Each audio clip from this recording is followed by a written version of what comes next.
Senhoras e senhores, salve Maria! Eu sou Peter Martins e você está ouvindo Cooperadores da Verdade. Aqui se fala a verdade, custe o que custar e doa a quem doer. Muito, muito, muito obrigado pela sua audiência. Junte-se a nós pedindo a intercessão da bem-aventurada Santíssima Virgem Maria, São Francisco de Sales e também de Santo Tomás de Aquino, para que possamos conduzir esse programa segundo a vontade de nosso Senhor. No programa de hoje nós vamos conhecer a vida de São Crispim de Viterbo e no quadro principal vamos falar sobre o Papa. O Papa Francisco? Não. O Papa Bento XVI? Também não. Nós vamos falar sobre o Papado, esse ministério eclesial instituído por Cristo e exercido por Pedro e por seus sucessores ininterruptamente há mais de 2000 anos. Qual é a natureza do papado? Qual é a função do Papa? Por que ele é necessário para a Igreja?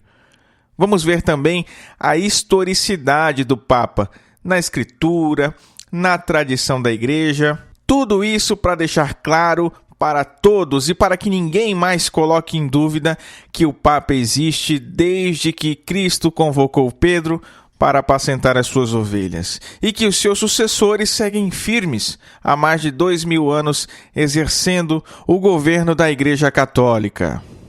Antes de fazermos a nossa oração inicial e começarmos efetivamente o programa, temos então os nossos tradicionais recadinhos iniciais. Se você ainda não conhece o trabalho que fazemos aqui no Cooperadores da Verdade, acesse o nosso site cooperadoresdaverdade.com, porque lá você vai poder encontrar todos os programas desde a primeira temporada para ouvir gratuitamente. Tem muito conteúdo, meus caros. São 4 anos produzindo podcasts semanais sem falhar uma só semana sequer, tá?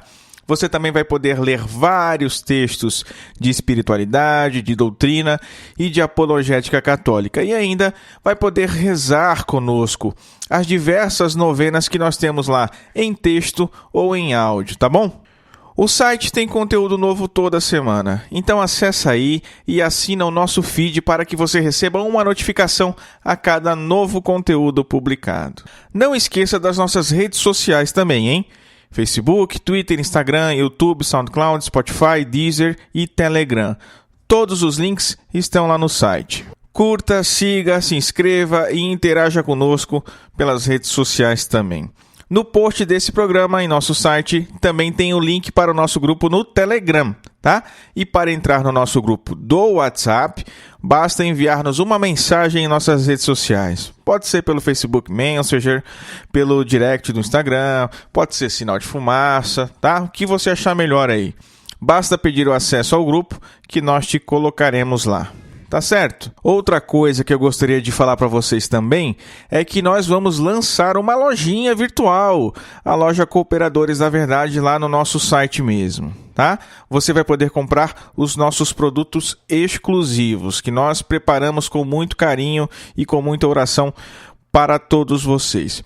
As nossas camisetas já estão em produção.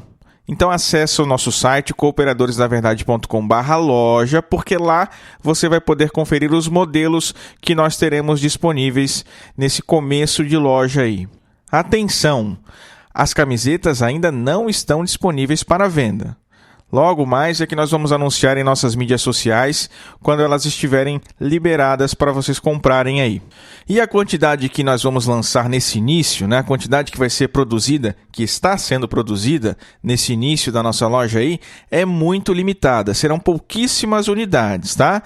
Então, nesse primeiro lote de camisetas, quem comprou, comprou. Tá? Depois vai ter que esperar o nosso estoque encher aí para poder comprar de novo. Vai demorar um pouquinho mais de tempo para você receber a sua camisa. Tá? Se você acessou a nossa loja virtual e gostou de algumas das nossas camisetas, fique atento, preste atenção, gente. Preste atenção, meus caros. Acesse o nosso grupo no WhatsApp ou no Telegram, porque será lá, nesses 2 grupos, onde nós divulgaremos primeiro que as vendas das camisetas estão liberadas. Então, quem estiver no grupo vai ficar sabendo antes de todo mundo e vai poder comprar as camisetas antes de todo mundo também. tá? E aí só depois que nós vamos divulgar nas nossas mídias sociais. Então aproveita a oportunidade, tá? cooperadoresdaverdade.com/loja, não esqueça. Bom, é isso. Eu acho que é isso. Recados dados, 5 minutos de introdução, já falei demais, como sempre, né? Vamos rezar, gente. Vamos lá, meus caros.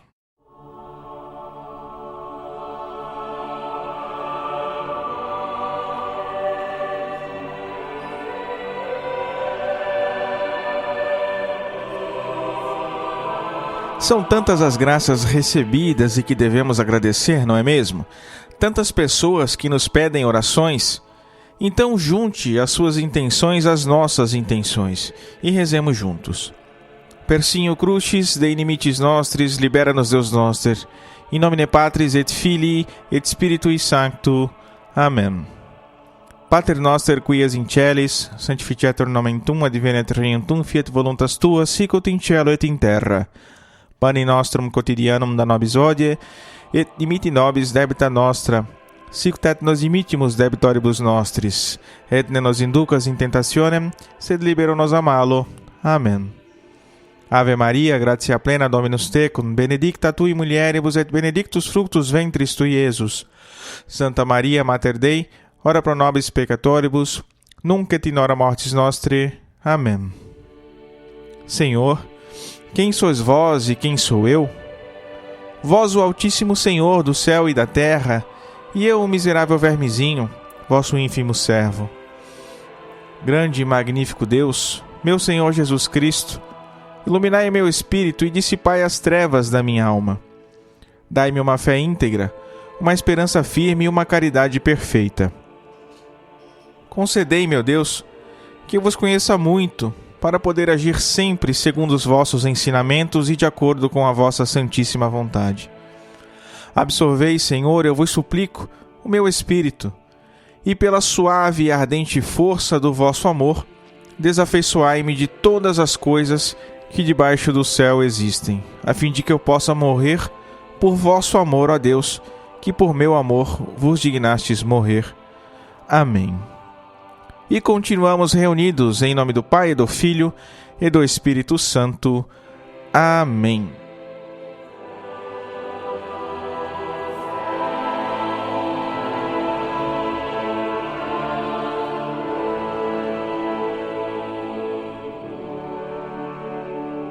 E no quadro A Vida dos Santos, nós estamos estudando a vida dos santos franciscanos.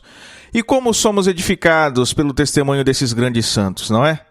Gente que largava tudo para viver a pobreza e a mendicância, para ajudar os pobres, para salvar as suas almas. Grandes homens e mulheres que se entregavam de verdade à verdadeira caridade. Não como aqueles que nos tempos atuais aí fazem cosplay de mendigo para depois vender livro, não é? No programa passado, nós falamos sobre São Félix de Cantalício. E no programa de hoje, conheceremos São Crispim de Viterbo.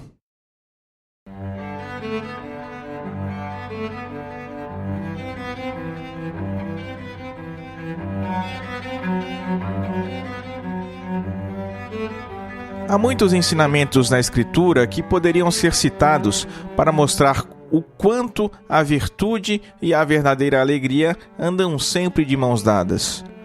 O íntimo relacionamento entre ambas, alegria e virtude, aparece especialmente visível na vida de São Crispim de Viterbo. Tanto é que, com muita propriedade, São João Paulo II realçou em sua homilia ao canonizar o leigo capuchinho do século XVII. Olha só o que diz o Papa. O primeiro aspecto de santidade que desejo fazer notar em São Crispim é o da alegria.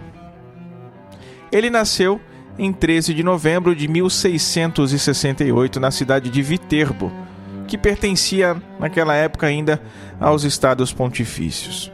2 dias depois do seu nascimento foi o seu batizado na igreja de São João Batista. E ele recebeu o nome do seu avô, Pedro.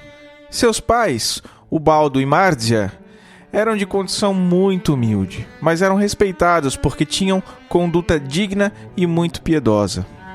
Seu pai faleceu quando Pedro ainda era um menino, e sua mãe empenhava-se muito para lhe dar uma boa educação, tanto religiosa quanto também educação moral.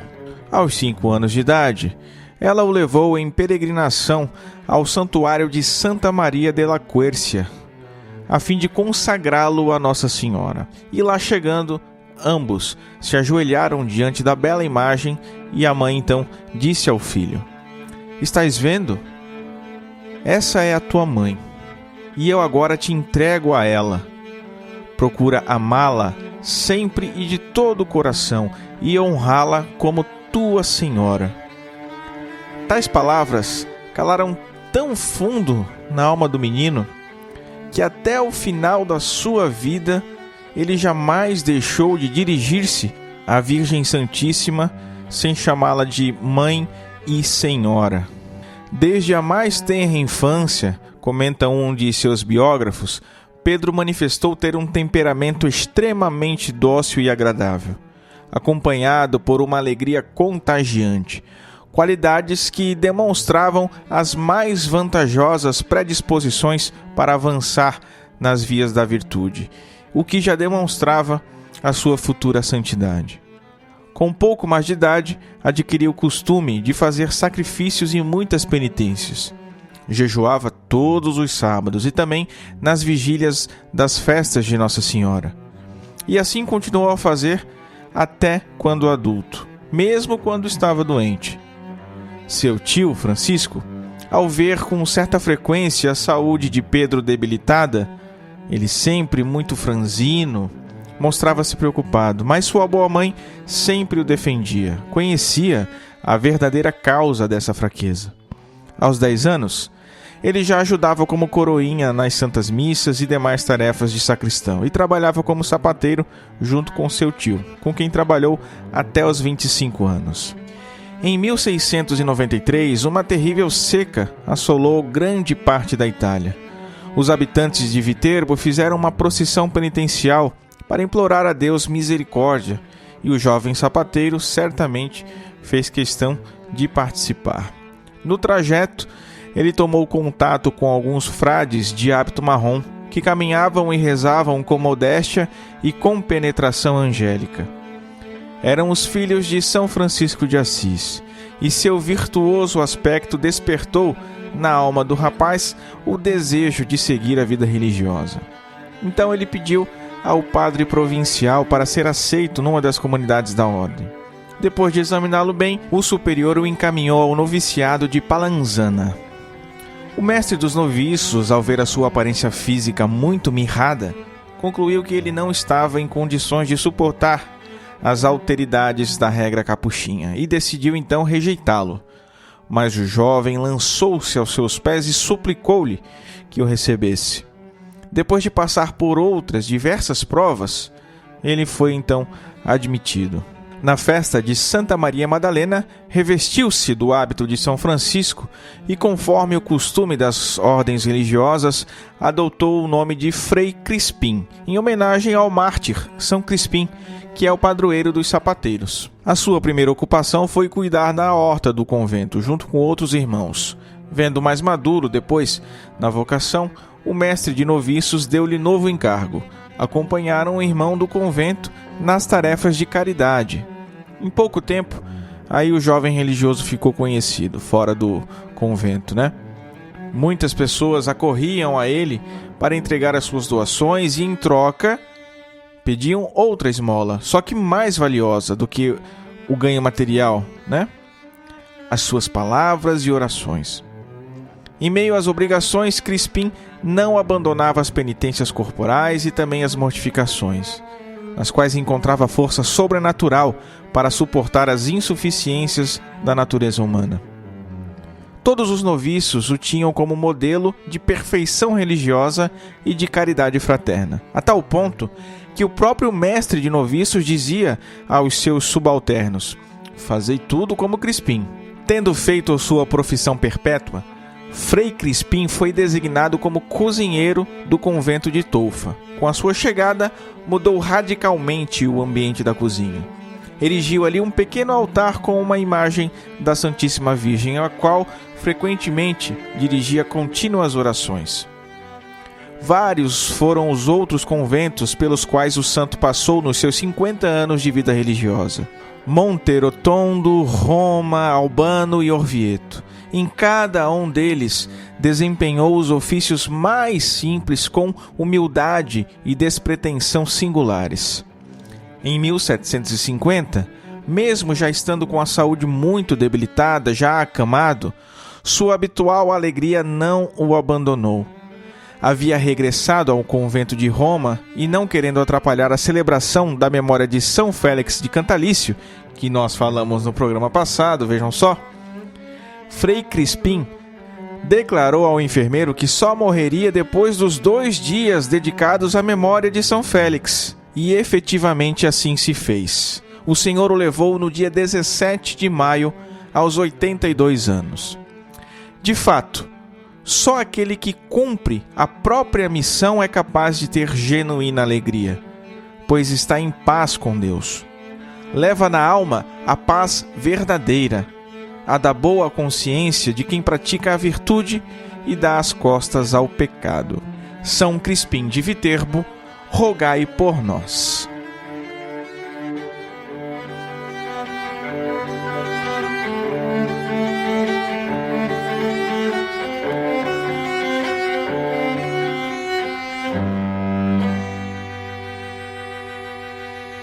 Se você quer nos ajudar a manter este apostolado e fazê-lo crescer ainda mais, faça parte do nosso Clube do Ouvinte através do link apoia.se/os cooperadores.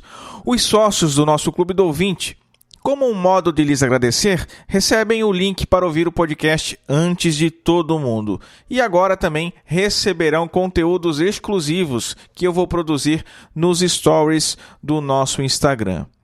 Isso mesmo, nós conseguimos publicar conteúdos selecionados somente para os nossos sócios. Os bastidores das gravações, uma conversa mais próxima, tudo isso eu já tenho feito.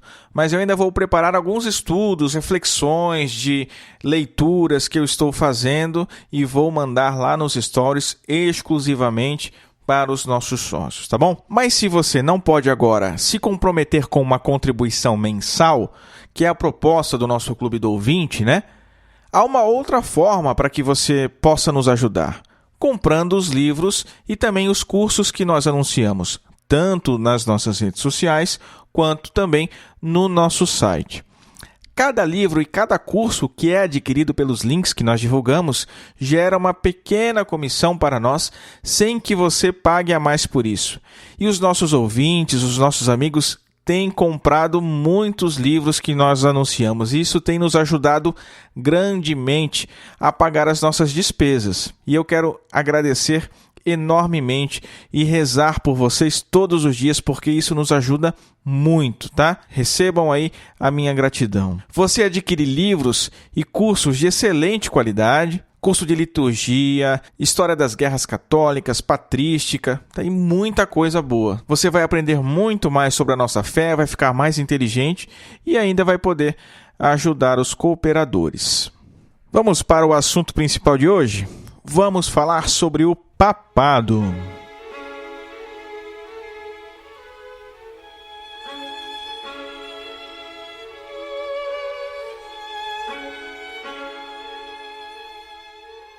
A Igreja, meus caros, possui uma constituição divina.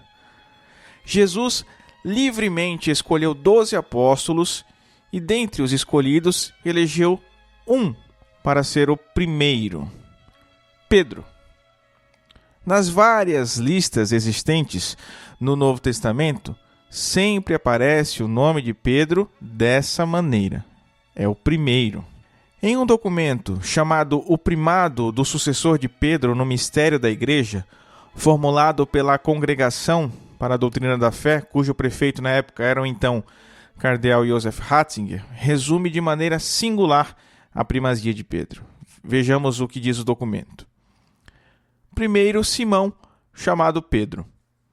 Com essa significativa acentuação da primazia de Simão Pedro, São Mateus introduz no seu evangelho a lista dos 12 apóstolos, que também nos outros 2 evangelhos sinóticos e nos Atos inicia com o nome de Simão. Esse elenco, dotado de grande força testemunhal, continua o documento, e outras passagens evangélicas, mostram com clareza e simplicidade que o cânone neotestamentário acolheu as palavras de Cristo relativas a Pedro e ao seu papel no grupo dos 12. Por isso, já nas primeiras comunidades cristãs, como mais tarde em toda a igreja, a imagem de Pedro permaneceu fixada como aquela do apóstolo que, apesar da sua debilidade humana, foi constituído para exercer na igreja uma própria e específica função.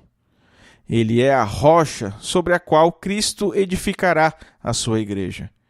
É aquele que, uma vez convertido, não vacilará na fé e confirmará os irmãos. É, por fim, o pastor que guiará a inteira comunidade dos discípulos do Senhor.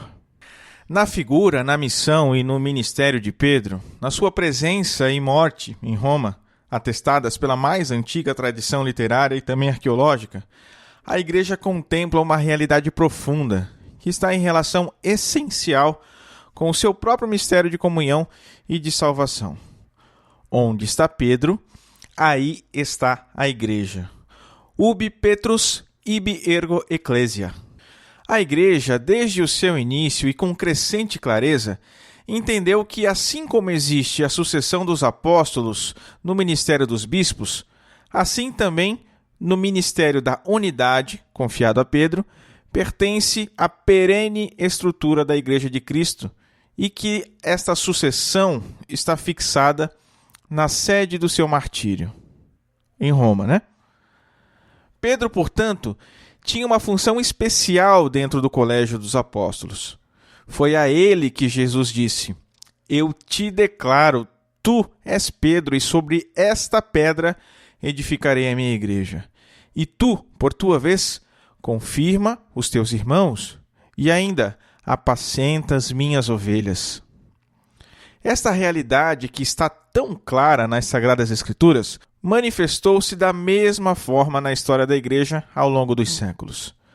Apesar de o papado ter sofrido, sim, certas mutações, algo permaneceu bastante evidente ainda assim. Os bispos do mundo inteiro são os sucessores dos apóstolos em geral. Contudo, um bispo é sucessor de um apóstolo específico, Pedro, que é o bispo de Roma. Mas para que Pedro foi eleito o primeiro? Qual é a sua função? E qual a função de Pedro que os papas, seus sucessores, herdam? Vamos responder sim, mas é preciso que estejamos atentos a algumas realidades. Os apóstolos deixaram sucessores e esses sucessores criaram as chamadas igrejas locais, que compunham em comunhão entre si e com a Igreja de Roma a Igreja Católica. Mas vejam só o que o cardeal Joseph Ratzinger publicou em 1962, em uma carta aos bispos da Igreja Católica sobre alguns aspectos da Igreja entendida como comunhão. Esse é o nome da carta. Carta aos bispos da Igreja Católica sobre alguns aspectos da Igreja entendida como comunhão. Para compreender o verdadeiro sentido da aplicação analógica do termo comunhão no conjunto das igrejas particulares, é necessário, em primeiro lugar, ter em conta que estas, porque são partes da única Igreja de Cristo, têm como o todo, isto é, com a Igreja Universal, uma peculiar relação de mútua interioridade. Porque em cada igreja particular está verdadeiramente presente e atua a Igreja de Cristo, una, santa, católica e apostólica. Por isso, a Igreja Universal, atenção, meus caros, já falamos disso aqui em diversos programas, de modo especial na nossa série em 3 programas sobre a eclesiologia no pensamento dos Santos Padres. Se você não ouviu, volta lá para ouvir, tá? Voltando. Por isso, a Igreja Universal não pode ser entendida como a soma das igrejas particulares, nem como uma federação de igrejas particulares. Ela, a Igreja Católica, a Igreja Universal, não é o resultado da sua comunhão, mas, no seu essencial mistério, é uma realidade ontologicamente e temporalmente prévia, ou seja, que antecede a toda igreja particular singular. Continua ainda a carta. Na verdade, ontologicamente, a igreja mistério, a igreja universal, a igreja católica, a igreja una e única, segundo os santos padres, não só precede a criação das igrejas particulares, mas ainda dá a luz a elas, como filhas. A igreja mistério, a igreja católica universal, é a mãe e não o produto das igrejas particulares. Isso diz o cardeal Ratzinger. E continua. Além disso, temporalmente, a igreja manifesta-se no dia de Pentecostes, na comunidade dos 120 que estavam reunidos à volta de Maria e dos 12 apóstolos, representantes da única igreja e futuros fundadores das igrejas locais. Então, ontologicamente e cronologicamente, a igreja universal antecede as igrejas particulares. É isso que o cardeal Ratzinger quer falar para nós aqui e que nós devemos nos atentar para que possamos continuar a discutir sobre o papado aqui nesse programa. Isso quer dizer que Jesus criou, em primeiro lugar, a Igreja Universal e que depois, com o passar do tempo, os apóstolos aí foram fundando as igrejas locais, deixando sucessores por meio das imposições de suas mãos, não é? Como claramente se vê nas cartas pastorais de São Paulo ou também de Santo Inácio de Antioquia. Os bispos locais permaneciam como ponto de referência de comunhão para cada igreja. Eles eram investidos de um poder derivado diretamente de Deus, mas esse poder só poderia ser exercido se o bispo local estivesse em comunhão com os sucessores dos apóstolos e com o cabeça desse colégio, que é o Papa. Portanto, são duas polaridades deixadas por Cristo: a igreja local e a igreja universal. Aquele primeiro documento que eu citei, sobre o primado, fala exatamente sobre isso. Vou citar aqui para vocês. Esta interioridade do ministério do bispo de Roma em cada igreja particular é também expressão da mútua interioridade entre a igreja universal e a igreja particular. O episcopado e o primado, reciprocamente conexos e inseparáveis, são de instituição divina. De forma prática, qual é a função de um Papa? A resposta nos é dada pela Constituição Dogmática Pastor Eternus, do Concílio Vaticano I. Olha só o que diz a Pastor Eternus. Ensinamos, pois, e declaramos que a Igreja Romana, por disposição divina, possui o primado do poder ordinário sobre todas as outras e que este poder de jurisdição do Romano Pontífice, que é verdadeiramente episcopal, é imediato. E a ele estão obrigados, por dever de subordinação hierárquica e de verdadeira obediência, os pastores e os fiéis de qualquer rito e dignidade, tanto cada um em particular como todos juntos, não só nas coisas referentes à fé e aos costumes, mas também nas que se referem à disciplina e ao regime da Igreja, espalhada por todo o orbe. De tal forma que, guardada a unidade de comunhão e de fé com o Romano Pontífice, a Igreja de Cristo seja um só rebanho sob um só pastor. Esta é a doutrina da verdade católica, da qual ninguém pode se desviar sem a perda da fé e da salvação. O Papa, então, meus caros, possui assim a jurisdição universal, ordinária e episcopal sobre o mundo todo. Contudo, isso não quer dizer que ele vai intervir diretamente nas igrejas locais. Sobre isso, a mesma Constituição Dogmática afirma. Este poder do Sumo Pontífice, porém, está muito longe de embargar aquele poder ordinário e imediato da jurisdição episcopal, pelo qual os bispos, que, constituídos pelo Espírito Santo, sucederam os apóstolos, como verdadeiros pastores, apacentam e regem seus respectivos rebanhos. Antes, é confirmado e corroborado e vindicado pelo pastor supremo e universal. O Romano Pontífice, então, tem uma palavra que afeta, sim, a igreja local. E ao longo do tempo, ao longo da história, o modo dessa palavra se fazer ouvir foi se especificando cada vez mais. Os conflitos que surgiram nesse meio tempo não foram entre o Papa e os bispos locais, meus caros. Historicamente, a revolta sempre se deu entre o Papa e pessoas que queriam tomar para si funções de competência papal. Vide a tensão que nós conferimos na história da Igreja entre os diversos papas e os imperadores ao longo dos séculos, que queriam usurpar o poder papal.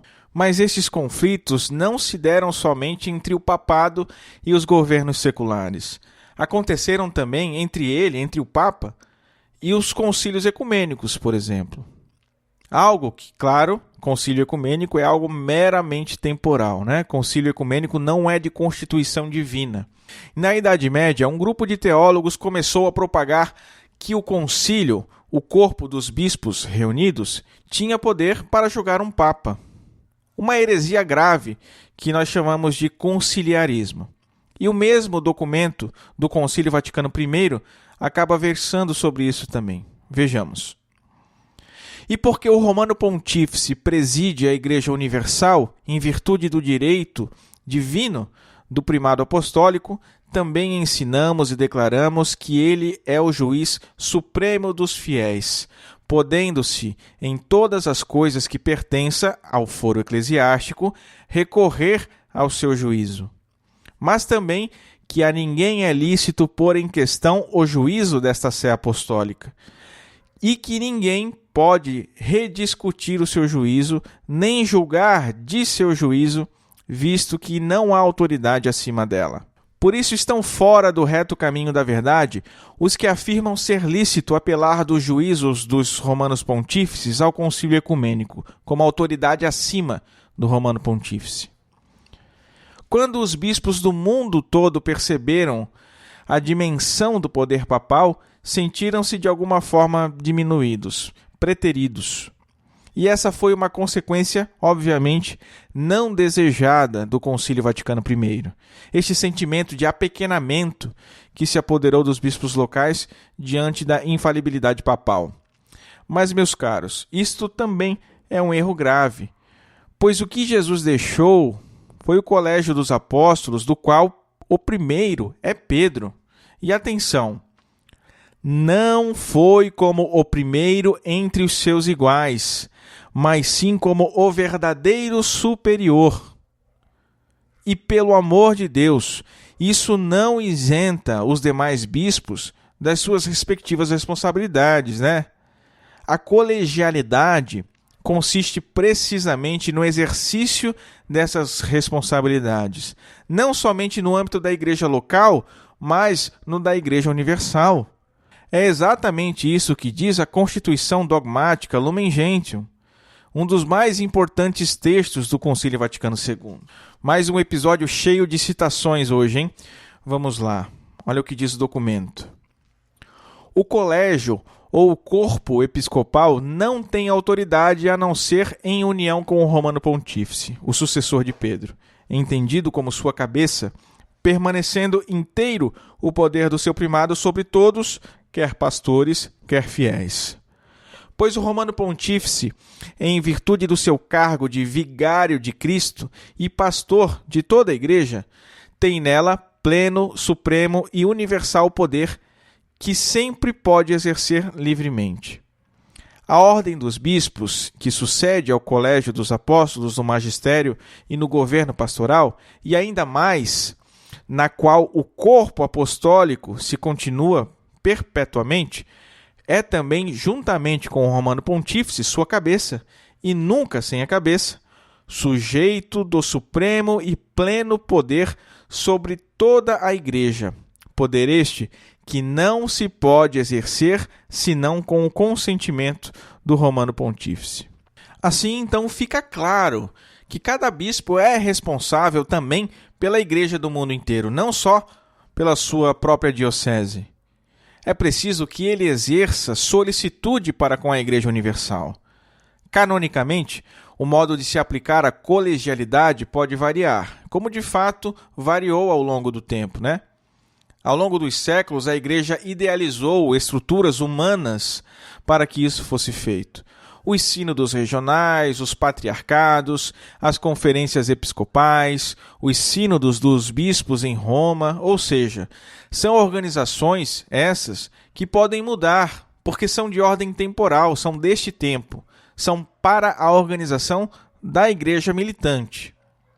Portanto, o Papa é o sucessor de Pedro, é aquele que, sendo o cabeça do colégio dos bispos, possui, sim, jurisdição universal, ordinária e episcopal sobre a Igreja inteira, e que, em certas circunstâncias, possui o carisma da infalibilidade.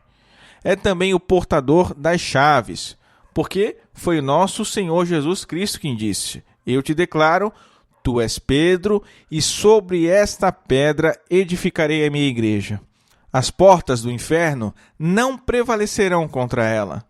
Eu te darei a chave do reino dos céus. Tudo que ligares na terra será ligado no céu, e tudo que desligares na terra será desligado nos céus. Um erro bastante comum na argumentação de alguns é acusar a igreja dos crimes de seus filhos, e assim o fazem justamente para não precisarem abraçar a igreja como mãe e mestra. Mas vejam, não se culpa a medicina pelo erro dos médicos, não é? Também não se deve culpar toda a igreja pelo erro de alguns clérigos. O papel do Papa na igreja, já dissemos, é o de garantir a unidade dos fiéis, confirmando-os na fé de 2000 anos.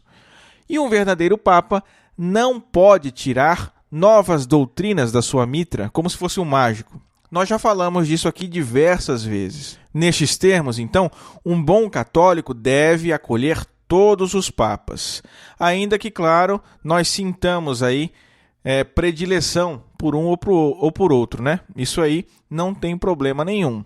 Mas a sua fidelidade deve ser a mesma para com todos os sucessores de Pedro. Isso é indiscutível. Um católico nunca pode cair no conto da mídia aí de adotar papas de estimação, né? Esse papa eu aceito, mas aquele outro não. Meus caros, pelo amor de Deus, isso não é católico.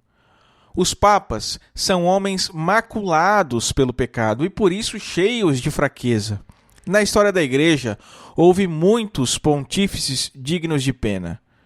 O Papa Paulo III, por exemplo, foi o papa que convocou o mais importante concílio da igreja, o Concílio de Trento. Ele teve alguns filhos no tempo que era cardeal. Vejam só, mantinha relacionamentos aí imorais, né? Com concubinas, claro, não podia casar, né? Esses filhos ainda, vejam só, se casaram, lhe deram netos. E ainda o Papa os protegia, os presenteava com cargos eclesiásticos. Inclusive, foi daí que surgiu o termo nepotismo. Tá? Se você não sabe, a culpa é do Papa Paulo III. Veja que vergonha para a igreja, meus caros. O Papa Leão X foi o Papa que excomungou Lutero. É acusado por alguns historiadores de manter relações homossexuais. Vejam, essas acusações são gravíssimas. Mas é preciso ter em mente que em nada diminuem o mistério do papado e a faculdade de ensinar as verdades salvíficas. O Concílio de Trento, assim também como os diversos decretos pontifícios, valem perfeitamente, ainda que o Papa seja um canalha, seja um imoral, né?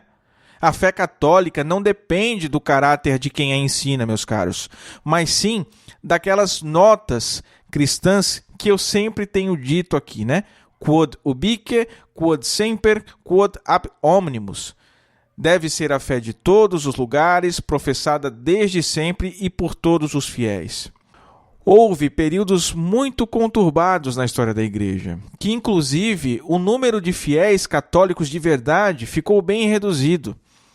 A crise ariana, por exemplo, praticamente dizimou os católicos, restando apenas alguns poucos bispos, alguns pouquíssimos padres e leigos fiéis. Diante desse quadro, o que se fez então? Os católicos não buscaram a firmeza apenas em um documento ou em uma formulação complicada, mas no conjunto dos papas, na tradição da fé católica de sempre. Porque é isso que iluminava o que estava confuso. Ainda que o Papa seja um canalha, um desgraçado, ainda que ele fale umas besteiras às vezes, e isso é ruim, isso é muito ruim, eu não quero diminuir essas más atitudes, né? Quando ele fala a verdade católica, a verdade é a verdade, perene e católica, independente da santidade ou da capirotagem de quem o diz. Ok, então até aqui nós vimos e compreendemos de fato o que é o papado. Qual é a natureza deste ministério tão importante para a igreja, não é? Agora então nós vamos atestar a sua realidade apresentando as provas na Escritura e na tradição da igreja. Nos evangelhos, querido ouvinte, querida ouvinte, uma simples análise estatística já atesta por si só o lugar preponderante de Pedro. O seu nome é mencionado 114 vezes, só nos evangelhos, hein? E ainda mais 57 vezes nos outros escritos do Novo Testamento. Apenas para compararmos aí, o nome de João, por exemplo, é citado 38 vezes nos evangelhos e mais 8 no Atos dos Apóstolos. Ele é testemunha da transfiguração do Senhor, com Tiago e com João. E também foi testemunha da agonia de Jesus. E Pedro claramente se comporta como o representante do grupo dos apóstolos. É o porta-voz deles. E vós, quem dizeis que eu sou? Perguntou-lhes. Pedro tomou a palavra e disse, tu és o Messias. Tomando a palavra, Pedro disse a Jesus, Mestre, bom é estarmos aqui. Então Pedro aproximou-se e perguntou-lhe, Senhor, se o meu irmão me ofender, quantas vezes eu lhe deverei perdoar? Até 7 vezes? Então Jesus disse aos 12, também vós quereis ir embora? E respondeu-lhe Simão Pedro, a quem iremos nós, Senhor? Tu tens palavras de vida eterna. Disse-lhes Simão Pedro, vou pescar. E eles responderam, nós vamos contigo. Vejam aí 5 trechos dos evangelhos onde Pedro toma a frente dos apóstolos. É indubitável, meus caros, que segundo o testemunho de toda a tradição evangélica, Pedro ocupa um lugar particularmente representativo entre os discípulos e que ele deve ter desempenhado um papel preponderante em toda a comunidade cristã primitiva. Tanto que os evangelhos sinóticos apresentam Pedro ao mesmo tempo como o primeiro chamado, o primeiro apóstolo e a primeira testemunha de Cristo ressuscitado. Nos evangelhos de Marcos, Mateus e Lucas, Jesus encontra Simão e André pescando e os chama para a missão evangélica, sendo que Lucas destaca as palavras ditas de Jesus a Simão.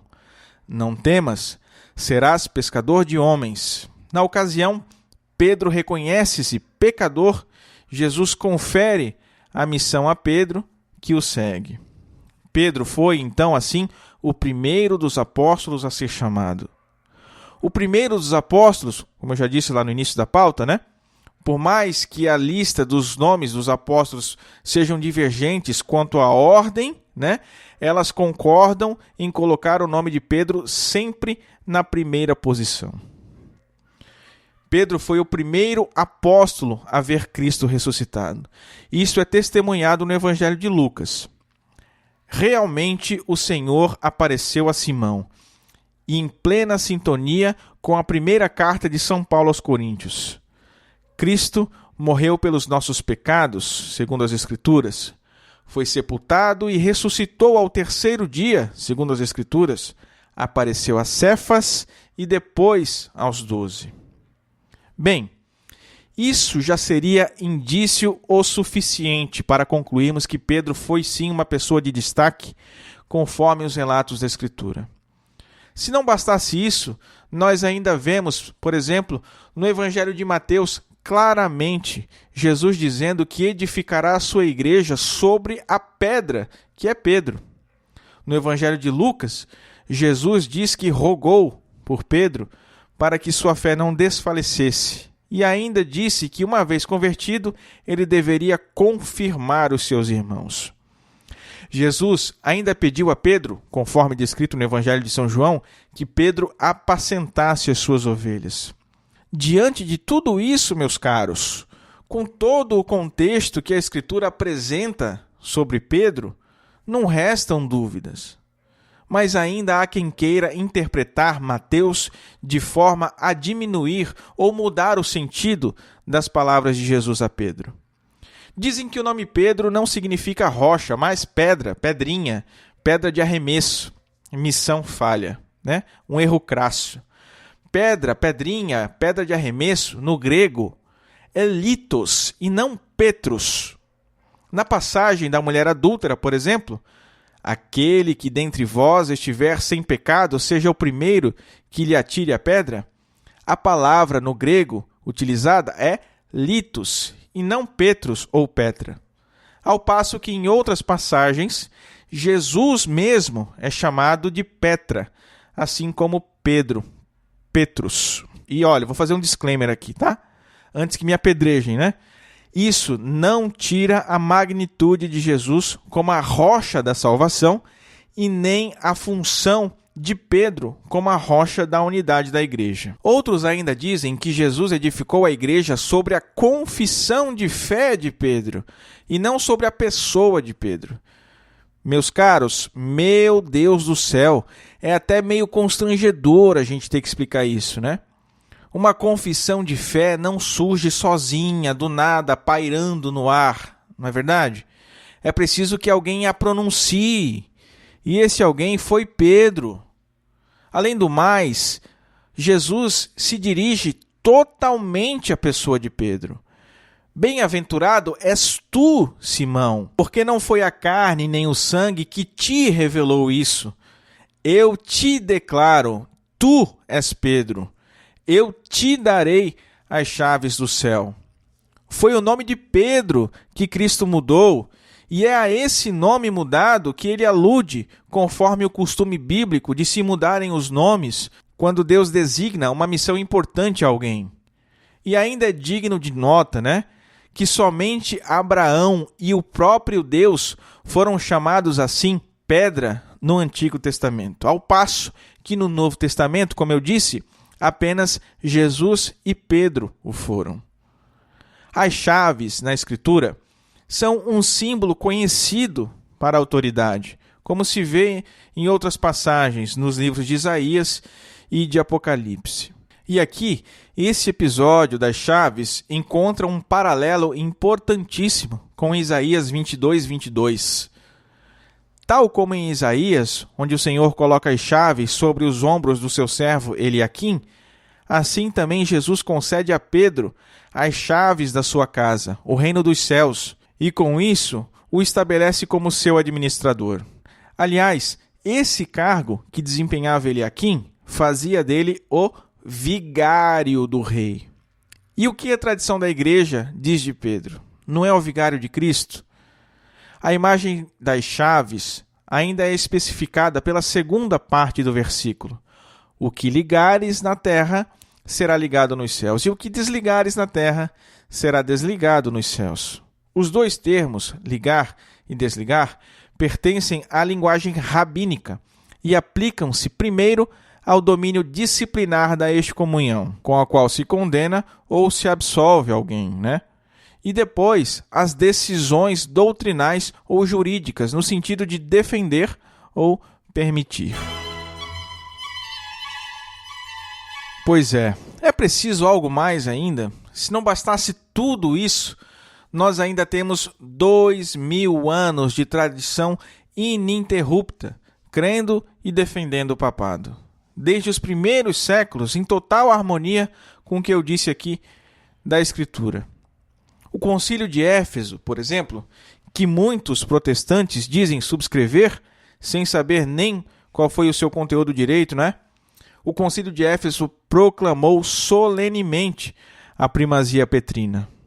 Não há dúvida, proclama solenemente o Concílio de Éfeso, e de fato, por todos os séculos é conhecido que o santo e muito bem-aventurado Pedro, príncipe e cabeça dos apóstolos, coluna da fé e fundamento da Igreja Católica, recebeu as chaves do reino das mãos de nosso Senhor Jesus Cristo, Salvador e Redentor do gênero humano. E a ele foi dado o poder de perdoar os pecados, e ele, em seus sucessores, vive e julga até o presente e para sempre. O mesmo ocorreu com o Concílio de Calcedônia, onde havia aproximadamente 150 bispos, todos orientais, somente 2 ocidentais aí que foram enviados pelo Papa. Esta é a fé dos padres, diz o Concílio de Calcedônia. Esta é a fé dos apóstolos, devemos crê-la. Seja anátema quem não crê. Pedro nos fala por meio de Leão. Esta é a verdadeira fé. O Concílio de Calcedônia chama o Papa Leão de bem-aventurado, arcebispo da grande e antiga Roma, chama Pedro de 3 vezes bem-aventurado e glorioso e atesta que Pedro é o apóstolo, que é a rocha e a fundação da Igreja Católica. E quanto aos santos padres? Pois é, esses concílios, na verdade, não falam nenhuma novidade. Já é claríssimo o reconhecimento do ministério petrino entre os santos padres desde os primeiros séculos. Tertuliano afirma que a Igreja de Roma é a primeira autoridade e menciona o martírio de São Pedro e de São Paulo naquela igreja. Orígenes faz uma metáfora onde compara a igreja como uma casa espiritual, um edifício onde as pedras são os crentes, e Pedro é a primeira pedra. E assim também segue Eusébio, São Basílio, São Gregório de Nissa, Santo Ambrósio, São João Crisóstomo. Olha só o que diz São João Crisóstomo. Veja como ele chama Pedro. Pedro, o líder do coro, a boca dos outros discípulos, o chefe da Irmandade, o qual é colocado sobre todo o universo a fundação da igreja. Ele ainda diz: o próprio Pedro, a cabeça ou coroa dos apóstolos, o primeiro na igreja, o amigo de Cristo que recebeu a revelação não do homem, mas do Pai, este Pedro, e quando eu digo Pedro, quero dizer rocha inquebrantável, diz São João Crisóstomo, o fundamento inabalável, o grande apóstolo, o primeiro dos discípulos, o primeiro chamado, o primeiro a obedecer. E assim segue São Jerônimo e também Santo Agostinho. Santo Agostinho que é utilizado por protestantes para contrariar o ministério petrino, veja só, lê do engano, né? Quase sempre que Santo Agostinho se refere a Pedro, ele chama de Pedro a rocha. Santo Agostinho admite, sim, que haja a possibilidade de se interpretar que a rocha como sendo o próprio Cristo, né? Que a rocha é o próprio Cristo, nas passagens de Mateus. E que Jesus edificaria a sua igreja sobre a confissão de fé de Pedro. Algo muito próximo do que querem os protestantes. E eles ancoram-se justamente aí, procurando agulha em um palheiro, na verdade, né? E ainda encontram a agulha errada, porque Santo Agostinho não põe juízo. Ele diz que o leitor deve decidir qual é a melhor interpretação. E, de fato, as duas são, cada uma por seu ângulo, não é? A literal e a espiritual, e elas se completam. Com isso, Santo Agostinho não rejeita a primazia, mas argumenta que Pedro é chamado de rocha em virtude da sua fé. Ou alguém por acaso imaginou que Jesus legaria sua igreja a um homem sem fé? E, meus caros, eu poderia ficar aqui do início ao fim do programa 1 hora inteira só citando Santo Agostinho para defender o primado de Pedro. Mas o tempo é curto, né? E ainda tem o caso de São Clemente Romano, muito antes de Santo Agostinho, de Santo Ambrósio, de São Jerônimo, né? restaurando a unidade da igreja de Corinto, que estava quase criando um cisma. São Clemente foi o quarto papa, gente. O quarto papa, depois de Pedro, de Lino e de Anacleto. E morreu no ano 97. Bom, não tem mais o que falar, né, meus irmãos? Tá tudo aí.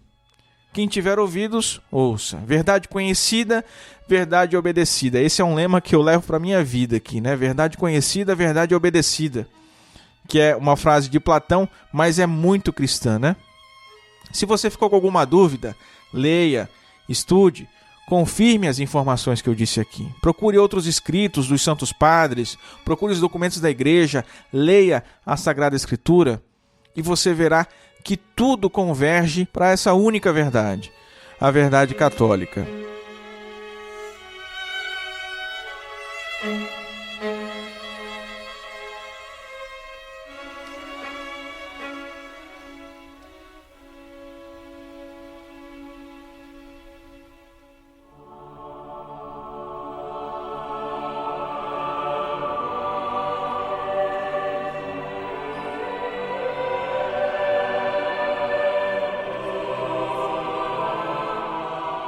Rezemos a Virgem que nos proteja, nos guie e cuide do nosso apostolado. Salve Regina, Mater Misericordiae, vita dulce et spes nostra salve. A te clamamos, exules filieve, a te suspiramos gementes et flentes in hac lacrimarum vale.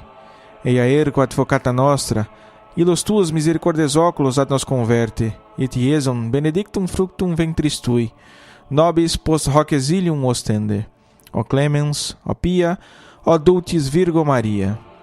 Ora pro nobis, Sancta Dei Genitrix, ut dignificiamur promissionibus Christi. Amém. Subtum presidium confuginus, Sancta Dei Genitrix, nostras deprecationes ne despicias in necessitatibus nostris. Sede periculis cunctis libera nos semper, Virgo gloriosa et benedicta.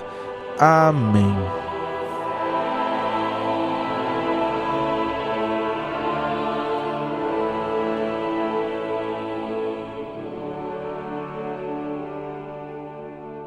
E chegamos ao fim de mais um Cooperadores da Verdade. Meus caros, assim como muitos outros, esse foi um programa ainda introdutório no tema, né? Todos os programas que eu tenho gravado e que são o primeiro programa a respeito de um certo tema, como é o caso do papado hoje, né? É um programa introdutório. Certamente haverão mais adiante outros programas que aprofundarão muito mais, tá? E acrescentarão muito mais conteúdo a esse debate, tá bom? Venha você também ser um cooperador. Siga-nos nas redes sociais, seja nosso sócio do Clube do Ouvinte, ajude o nosso conteúdo a chegar mais longe. E não deixe de comentar sobre o programa lá no nosso blog ou nas nossas redes sociais. Gostou? Não gostou? Tem ainda algo para acrescentar? Ficou com alguma dúvida? Venha cooperar com a gente, porque o espaço está aberto para você. O Cooperadores da Verdade pertence ao Centro de Estudos São Francisco de Sales, um núcleo de formação intelectual da Milícia de Santa Maria, em Itajaí, Santa Catarina. Para conhecer, acesse sãofrancisco.org e miliciadesantamaria.com.br.